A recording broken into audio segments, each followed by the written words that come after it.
Our goal is to offer some great tips and help you along your financial journey. And sometimes the best tips aren't so much about what to do as about what mistakes to avoid along the journey. So today we want to talk to you about why cashing out your 401k is typically a mistake. But first, let me ask you a question. So the real question is, how do you, as a 401k or 403b participant, become a 401k superhero to your future self?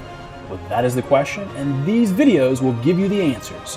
Welcome to the Becoming a 401k Superhero videos. So a recent study by the Harvard Business Review found that over 40% of people cash out either a portion or all of their 401k when they're switching employers. If you are in a transition, you have several options, and draining your account typically isn't the best one.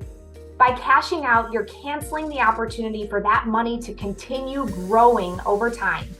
And you're setting yourself up to have to start all over once you start your new job.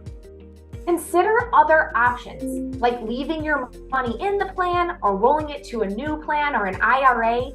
And those give your money a chance to continue to grow towards your retirement goals.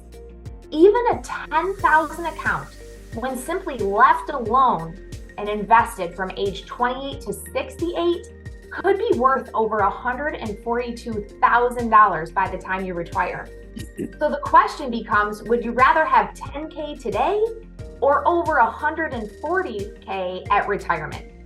It's an important decision. Most of us will have up to 8 jobs in our lifetime. So the way I look at it, that's 8 chances to practice leaving your money invested and avoid that decision to cash out.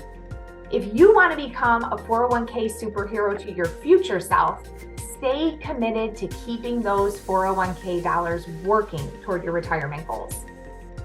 Good point, Sarah. Hey guys, listen, if you have questions about old 401ks and you just want to talk it through, we're more than happy to go over your options with you. Click on the button below and let's schedule a time to talk today.